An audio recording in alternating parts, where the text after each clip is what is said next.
Hello friends, सफलता का institute के ऑनलाइन क्लासेस में आपका स्वागत है। दोस्तों, कल हमने बात किया था संस्कृत के सामान्य परिचय की। आज हम दोस्तों बात करेंगे संस्कृत व्याकरण की। तो संस्कृत व्याकरण की बात करने से पहले हम देखते हैं व्याकरण की संधि क्या होती है। तो बी धन आम धन क्री धन ल्यूट, ये तो है दोस्तों संस्कृत की संधि, व्याकरण की संधि। व्याकरण की संधि क्या है? वी धन आम धन क्री धन ल्यूट। दोस्तों, अब हम व्याकरण की बात करते हैं तो व्याकरण की शुरुआत दोस्तों होती है किससे? माहेश्वर सूत्र से। किससे होती है फ्रेंड्स? माहेश्वर सूत्र से। अच्छा दोस्तों, माहेश्वर सूत्र है क्या? तो दोस्तों, माहेश्वर सूत्र आदि ऋषि मुनि तपस्या कर रहे थे।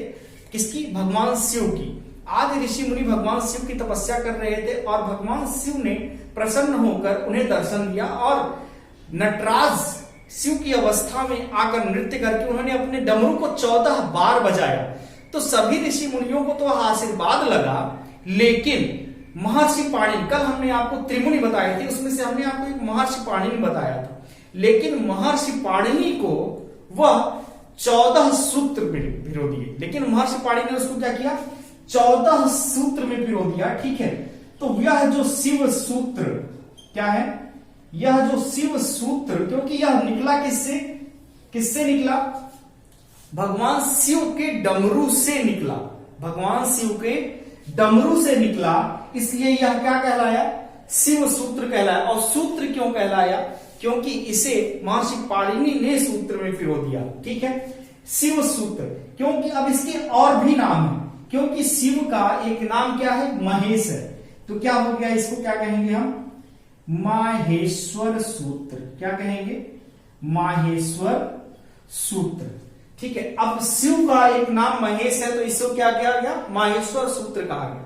दोस्तों, अब देखिए, क्योंकि यह शिव सूत्र या फिर माहेश्वर सूत्र में पूरी की पूरी वर्णमाला क्या है? समाहित है। पूरी की पूरी वर्णमाला समाहित है, तो इसे हम क्या कहेंगे दोस्तों?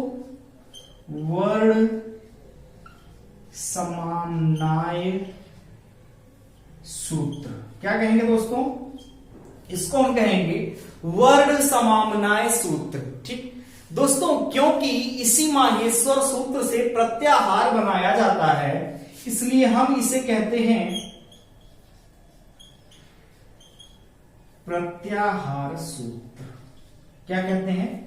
प्रत्याहार सूत्र। क्या कहते हैं दोस्तों? इसे हम प्रत्याहार सूत्र कहते हैं। ठीक है, क्योंकि कुछ ऋषि मुनियों ने इसे उपदेश के रूप में भी कुछ लोगों ने ग्रहण किया, तो कहीं कहीं इसको दोस्तों क्या कहा जाता है? उपदेश भी कहा जाता है। क्या कहा जाता है दोस्तों? उपदेश भी कहा जाता है, क्योंकि शिव सूत्र या फिर माहेश्वर सूत्र की संख्या कितनी है दोस्तों? क्योंकि भगवान शिव ने डमरू 14 बार बजाया था, तो इसकी संख्या कितनी है माहेश्वर सूत्र की फ्रेंड्स? 14। संख्या कितनी है? 14 है। तो दोस्तों, इसको हम क्या कहते हैं? चतुर्दश सूत्र भी कहते हैं। क्या कहते हैं? इसको हम कौन सा सूत्र कहते हैं फ्रेंड्स? चतुर्दश सूत्र भी कहते हैं। तो माहेश्वर सूत्र, वर्ण समानाय सूत्र, प्रत्याहार सूत्र, उपदेश या फिर चतुर्दश सूत्र या फिर आप कह लीजिए शिव सूत्र, इनकी संख्या कितनी है दोस्तों? इनकी संख्या है 14। इनकी संख्या कितनी है दोस्तों? 14। इसके बारे में दोस्तों एक श्लोक भी कहा गया है, नृत्तावसाने नटराज राजो ननादि ढक्कानि नौ पंचवारम।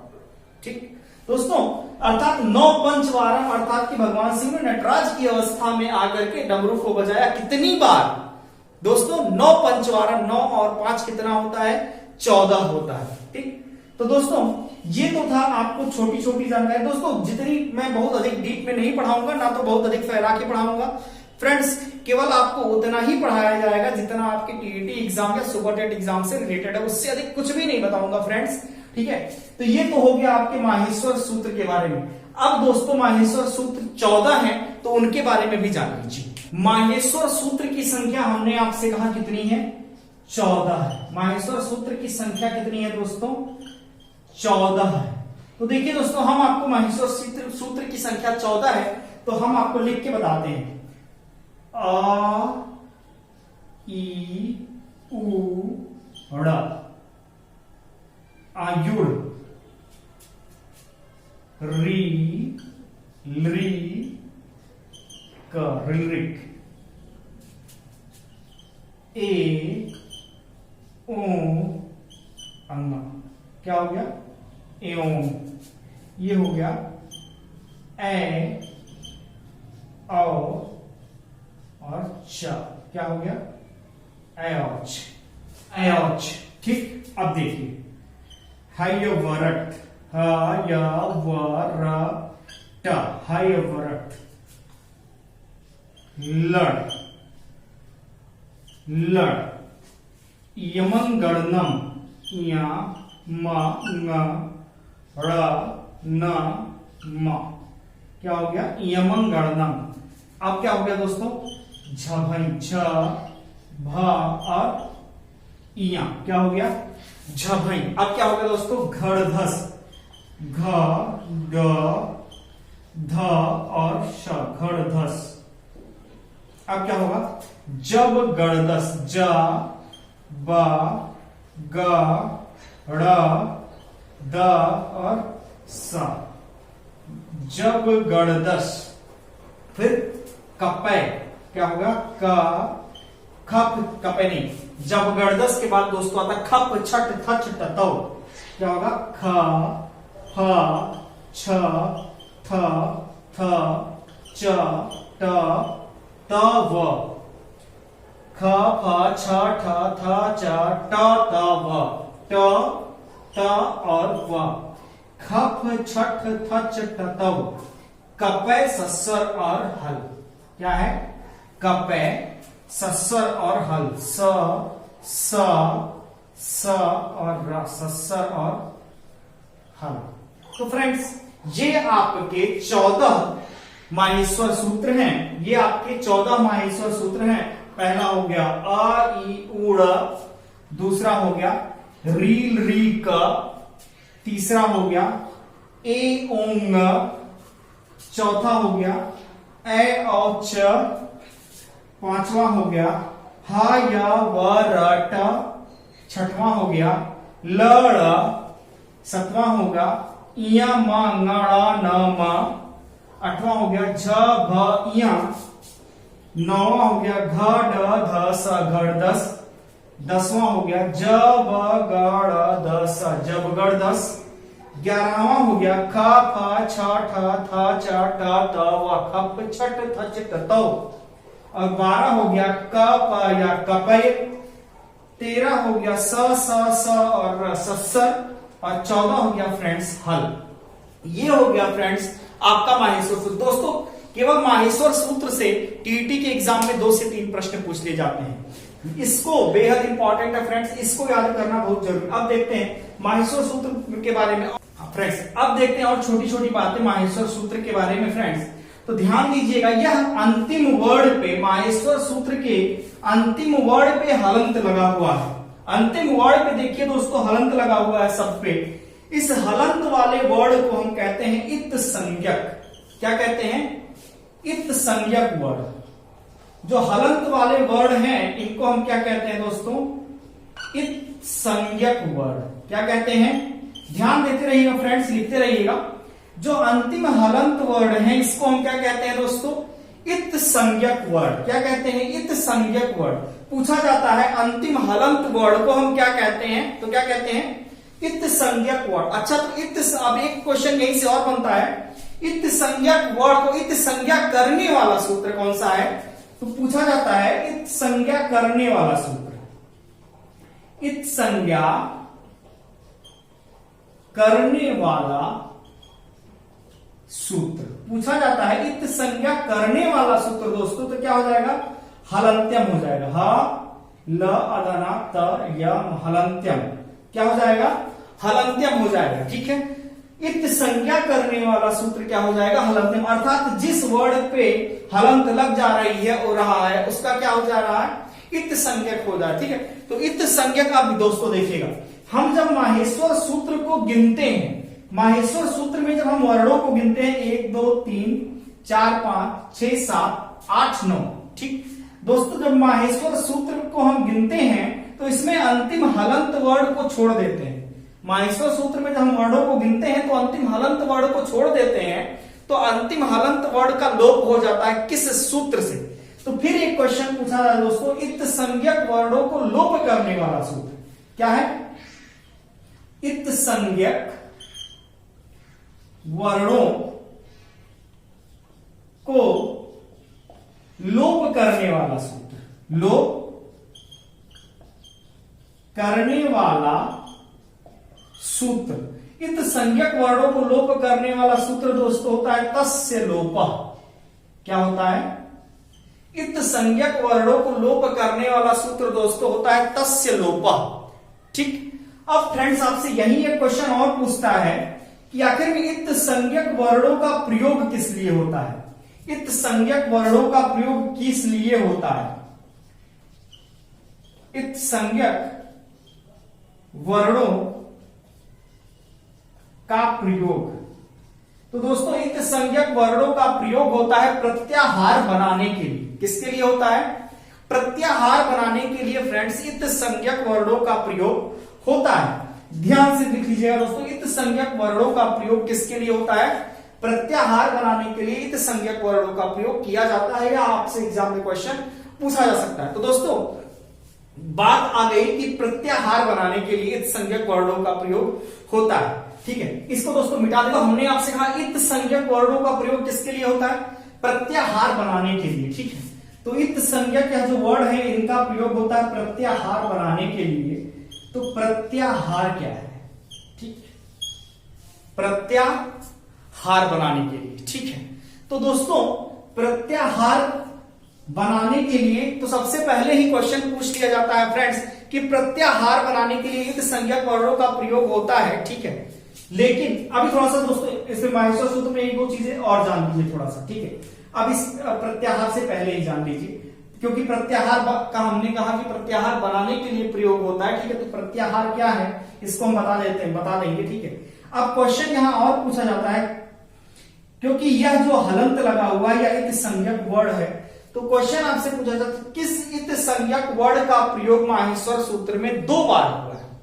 वह कौन सा इत संज्ञक वर्ड है जो माहेश्वर सूत्र में 2 बार आया है? तो अड़ा जो अड़ा इत संज्ञक वर्ड है यह कितनी बार आया है? 2 बार। अड़ा इत संज्ञक वर्ड यह 2 बार आया है। ठीक है, अगला क्वेश्चन पूछा जाता है कि वह कौन सा वर्ड है जो 2 बार आया है? यह तो इत संज्ञक वर्ड था। सिंपल पूछेगा कि वह माहेश्वर सूत्र में कौन सा वर्ड 2 बार, किस वर्ड की गणना 2 बार की गई है? तो कौन से? हा की। किसकी की गई दोस्तों? हा की गणना 2 बार की गई। और अड़ा इत संज्ञक वर्ड है या कितनी बार आया है दोस्तों? 2 बार आया। ठीक, यह तो थी छोटी छोटी बात दोस्तों। ठीक है, कि अड़ा 2 बार आया है, यह इत संज्ञक वर्ड है, और हा क्या है? वर्ड है जो कि 2 बार गणना में किया गया। ठीक, अब हम बात करते हैं दोस्तों प्रत्याहार की। हमने कहा कि इत संज्ञक वर्णों का प्रयोग प्रत्याहार बनाने के लिए किया जाता है। तो प्रत्याहार की संख्या कितनी दोस्तों? 42। यह भी एक क्वेश्चन दोस्तों कि प्रत्याहार की संख्या कितनी दोस्तों? 42। अगला क्वेश्चन ही आपसे पूछ लिया जाता है कि प्रत्याहार विधायक सूत्र क्या है? प्रत्याहार विधायक सूत्र। तो प्रत्याहार विधायक सूत्र है दोस्तों आदिरंत्येन संहिता। क्या है? आदिरंत्येन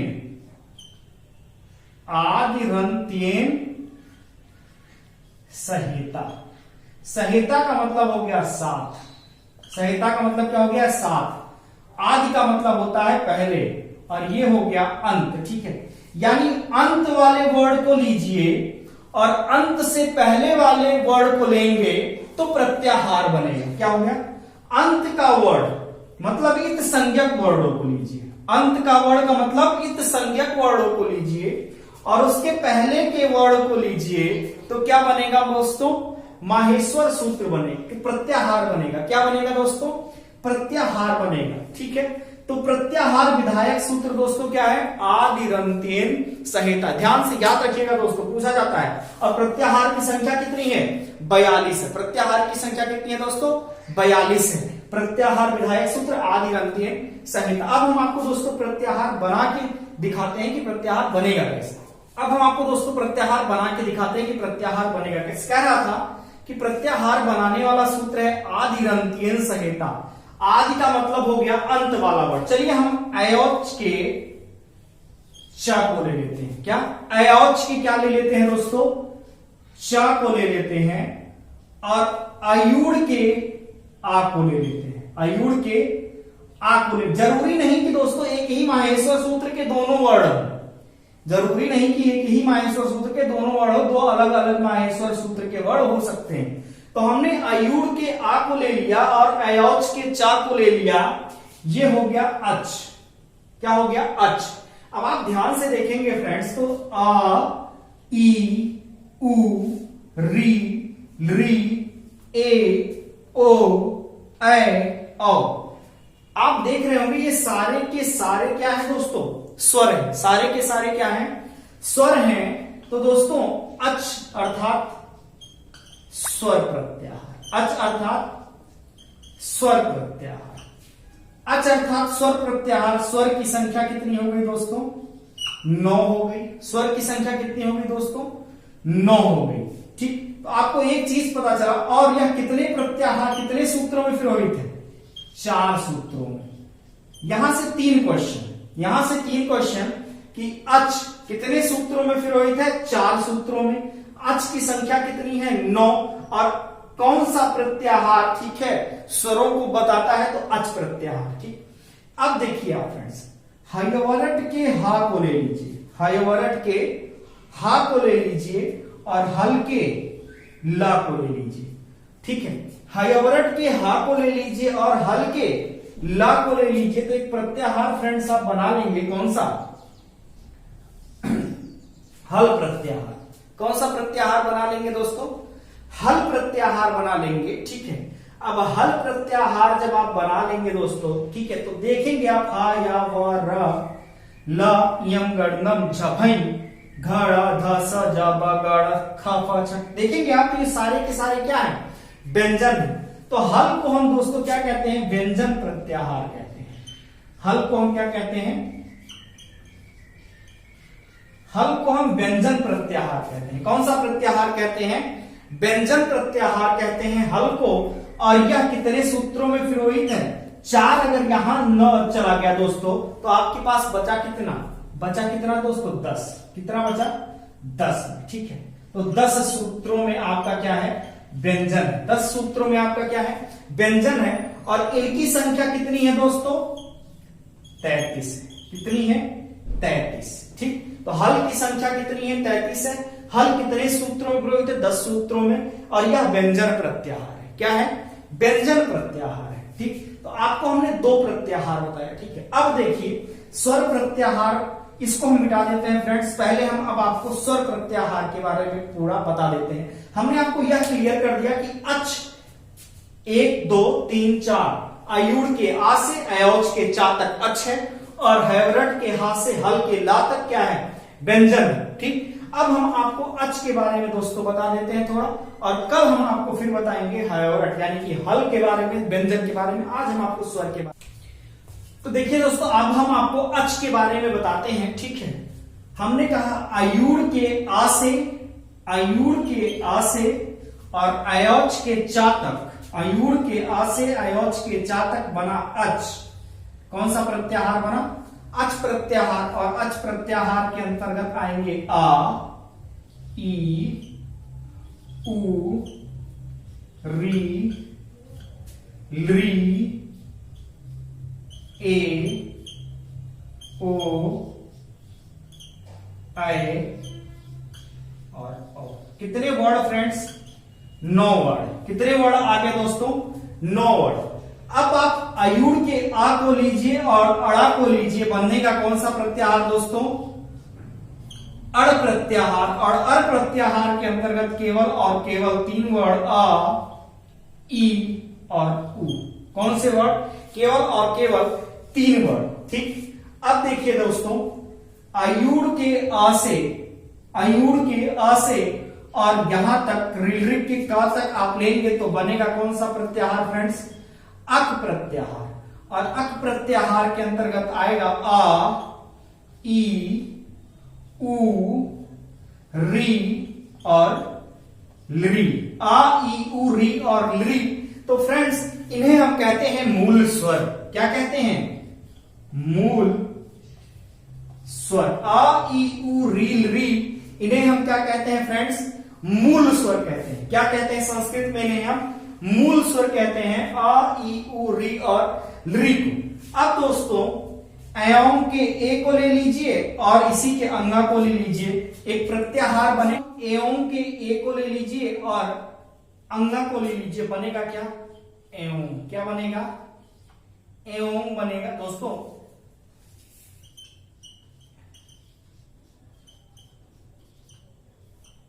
हाँ फ्रेंड्स, अक प्रत्याहार आ, ई, उ, री, लृ, जिन्हें हम मूल स्वर के नाम से जानते हैं। अब एम के ए को ले लीजिए और इसी के अंगा को लीजिए, बचेगा एंग प्रत्याहार। कौन सा प्रत्याहार बनेगा फ्रेंड्स? एंग प्रत्याहार बनेगा। और एंग के अंतर्गत आएंगे वो दो वर्ड ए और ओ, और इन्हें हम कहते हैं दोस्तों गुण संज्ञक। क्या कहते हैं? गुण संज्ञक। क्या कहते हैं फ्रेंड्स? गुण संज्ञक। पूछा जाता है गुण संज्ञक वर्ड कौन, गुण संज्ञक प्रत्याहार कौन सा है? तो एंग प्रत्याहार। अब अयोच के ए को ले लीजिए और इसी के च को ले लीजिए फ्रेंड्स, बनेगा एच प्रत्याहार। क्या बनेगा? एच प्रत्याहार। और इसके अंतर्गत आएंगे दो वर्ड ए और अ, और जिन्हें हम कहते हैं वृद्धि संज्ञक। क्या कहते हैं? वृद्धि संज्ञक। क्या कहते हैं दोस्तों? वृद्धि संज्ञक कहते हैं। और पूछा जाता है कि वृद्धि संज्ञक प्रत्याहार कौन सा है? तो क्या बताएंगे आप? एच प्रत्याहार वृद्धि संज्ञक प्रत्याहार। दोस्तों संस्कृत में जब आप बात करेंगे आयुड़ जो है माहेश्वर सूत्र की, तो आयुड़, ऋऋक, एवं और एवच, चार प्रत्याहार, चार माहेश्वर सूत्र, और इन्हीं चारों माहेश्वर सूत्र में आपका स्वर समाहित है। ठीक, तो फ्रेंड्स स्वर के बारे में हमने चर्चा कर ली। कर, हैवरट, ठीक है, से लेके हल के ला तक, यानी हल प्रत्याहार की हम चर्चा करेंगे, जिसमें पूरे का पूरा व्यंजन समाहित है। और इसके बाद हम आपको चर्चा करेंगे कुछ संज्ञाओं की, और इसके बाद फिर हम शुरुआत करेंगे संधि की। फ्रेंड्स रेगुलर इसी तरह थोड़ा थोड़ा पढ़ाऊंगा और बहुत डीप नहीं जाऊंगा, हल्का हल्का पढ़ाऊंगा, जितना आपके टीईटी में पूछा जाता है।